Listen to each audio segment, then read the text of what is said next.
Hey guys, what's up? It's Vampire Bride. Today I'm telling a tale of a beautiful dark shadow gray Mach 1. Before I get to where things went wrong, I first have to start at the beginning. While looking online, we found this Mach 1 for what was, as far as Mach 1s go, a great price, $3,200, when they usually cost more around $10,000.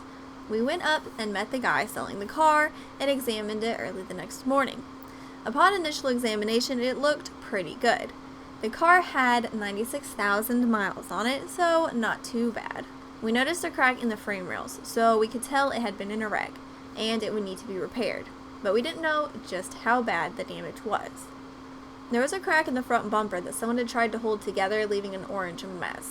It was a manual swap car, so the speedometer didn't work. It had been swapped out with the wrong transmission. They had put a T45 in it, which is what came in the 96-01 Mustangs, instead of the TR3650s, which came in the 01-04 Mustangs, including the Mach 1s. It still had the standard Mach 1 motor, the 4.6-liter 4-valve V8.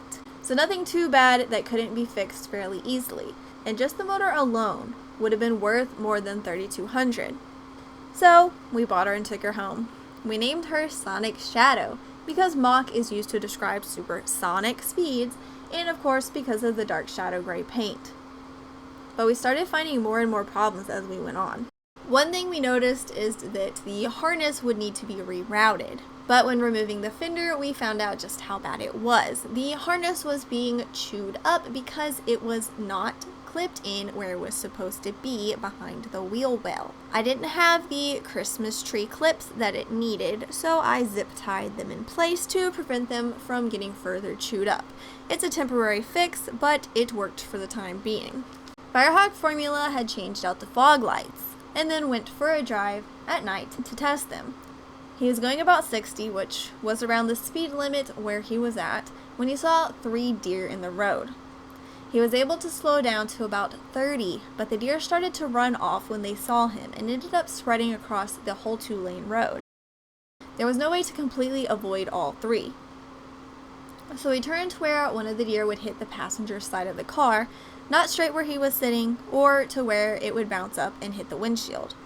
That was successful, but the front bumper was knocked loose, as well as the passenger side fender, and the hood was crushed up a bit too. So much for the new fog lights. No big deal, right? Again, nothing that couldn't be fixed. The motor was still fine, so we put a red hood that we already had onto the car to protect it from the elements. When looking at the damage that had been caused by the deer, we noticed a crack in the frame that had been caused by whatever previous wreck it had been in. We still planned on fixing things, though it was getting pretty bad. The more we looked, the more issues we found. There were other cracks around the motor, and it was becoming clear that this car had been in a wreck or two.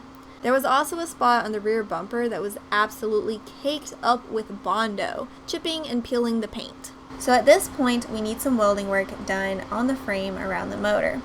We need a new front and rear bumper, as well as a passenger side fender and a new hood. And we need to fix the harness properly. Then we found out that Sonic Shadow is not actually dark shadow gray, but a couple of shades darker. This is really hard to tell to where you don't really notice unless it's sitting right next to a car that is actually dark shadow gray. Firehawk Formula's dad had also gotten a Mach 1, and it was true dark shadow gray. I actually like the color that this car was better than the true dark shadow gray though.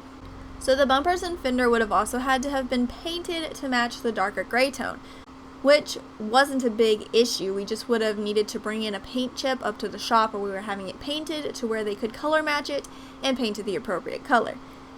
In other words, this was becoming much more work than we had anticipated, but we weren't ready to give up on her yet. Then we noticed that the wrap at the top of the car was peeling and looked a bit messy, so we peeled it off and revealed more Bondo that was starting to get all cracked up. Underneath was a bunch of rust where, instead of trying to fix it, someone had just thrown a bunch of Bondo over top. So this was bad news, but we were just hoping that there wasn't any pinholes or places rusted through the roof. We started sanding away at the rust, hoping to temporarily fix the rust by sanding it off, putting fresh Bondo, primer, paint, etc. to keep it from rusting worse before we could get it fixed with the rest of the needed bodywork. But we took the headliner out to continue the process and found out that the rust was worse than we had originally been able to see, and that there were indeed many pinholes rusted through the roof. This was kind of the last straw. I mentioned Firehawk Formula's dad had also gotten a Mach 1. Well, he actually ended up getting two, a manual and an automatic.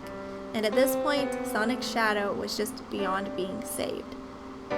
We were still good in it money-wise, and can stand to make some money partying around, and could get a cleaner Mach 1 that maybe needs some work but isn't completely falling apart.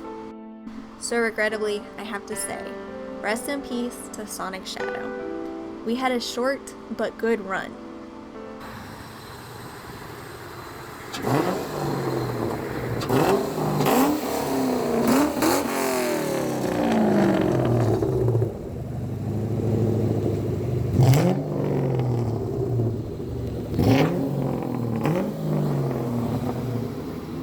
I had fallen in love with this car right away, so I was quite heartbroken when discovering these issues and realizing that it was just too far gone to continue to try to fix up. The parts in the motor will continue on with the other two Mach 1s and an upcoming project of ours.